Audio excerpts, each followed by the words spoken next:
À plus tard. Un récent rapport de l'Institut de recherche et d'information socio-économique recommande un investissement supplémentaire de 9,7 milliards de dollars pour les soins à domicile. Le modèle norvégien doit être privilégié selon plusieurs. C'est une position qui est partagée par l'AQRP, l'Association québécoise des retraités des secteurs publics et parapublics. On en parle avec le président de l'organisation, Paul-René Roy, qui est avec nous. Bonjour, Monsieur Roy. Oui, bonjour. Alors, qu'est-ce qui doit être fait, selon vous, dans la gestion des soins à domicile au Québec? Il faudrait peut-être, selon vous, s'inspirer de ce qui se fait ailleurs. Oui, on pourrait s'inspirer de ce qui se fait ailleurs. Nous, on considère que le maintien à domicile, c'est pas un privilège, c'est un droit fondamental. Et on voit qu'il y a des expériences qui se font à l'étranger qui pourraient être utiles ici.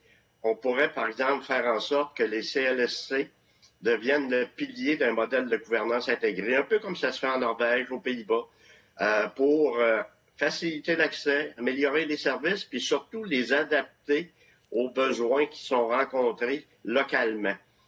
On pense que ça sera excessivement important. D'autant plus que quand on investit dans le maintien à domicile, on se trouve à investir dans la prévention.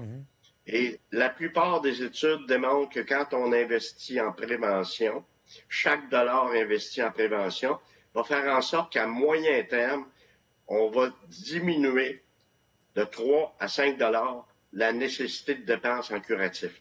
Donc, ça devient excessivement important qu'on soit capable de mettre en œuvre rapidement des mesures pour faciliter le maintien à domicile. Je voyais des données d'une étude, 90 des heures de service qui sont jugées nécessaires ne sont pas fournies. Qu'est-ce qui fait qu'on se retrouve dans une situation comme ça au Québec? Bien, on le voit, hein, le système de santé en arrache beaucoup. On l'a vu avec la pandémie. Les aînés ont été largement défavorisés dans ce cadre-là. On pense qu'il y a des mesures importantes qui devraient être mises en place. On voit bien que l'arrivée de Santé Québec se fait dans un contexte où le gouvernement cherche à économiser 1,5 milliard dans le monde de la santé. Donc, ça va avoir une influence sur les services, d'où la nécessité de faire un virage important et de faire, dans le fond, de faire du maintien à domicile une espèce de projet de société, non seulement pour les personnes qui sont maintenant aînées et retraitées, mais pour celles qui s'en viennent, qui tantôt vont être les aînés et les retraités de demain. Et on voudrait éviter que la désillusion puis le désenchantement fasse partie du quotidien de ces personnes-là. Et là, le gouvernement du Québec qui espère présenter une politique nationale de soutien à domicile d'ici décembre 2025. Est-ce que vous trouvez que ça commence à être long avant qu'on ait cette fameuse politique? Parce que ça fait un moment qu'on la promet, là. Ça fait un moment, ça demeure encore au stade des promesses et on pense qu'il y a des solutions qui sont connues. Écoutez, la Coalition de la dignité des aînés, dont nous faisons partie, a tenu au mois de mai un événement sur qu'on a appelé le rendez-vous national sur le maintien à domicile. Il y a des solutions qui ont été mises de l'avant, donc notamment le rôle qu'on devrait dorénavant donner au CLSC. On pense qu'on sera en mesure d'avoir un plan d'action rapidement et non pas d'attendre jusqu'à la fin de 2025 pour arriver avec quelque chose qu'on ne connaît pas encore.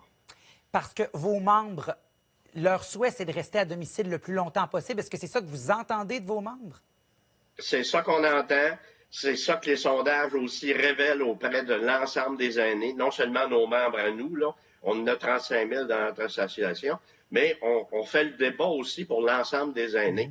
Et les sondages le démontrent. Ce que les gens veulent, c'est de vivre le plus longtemps possible dans leur environnement immédiat. Et les études démontrent que quand on réussit à faire ça, on améliore la santé tant physique que mentale des personnes concernées. Donc, c'est un atout pour le gouvernement à ce moment-là et ça fait en sorte qu'on va investir beaucoup moins dans le curatif. Et on voit qu'on peut s'inspirer des meilleures pratiques en soutien à domicile, peut-être ailleurs, comme l'exemple que vous avez donné, la Norvège. Paul-René Roy, président provincial de l'Association québécoise des retraités des secteurs publics et parapublics. Merci beaucoup pour votre temps ce matin. Bien, merci et bonne journée à vous. Bonne journée.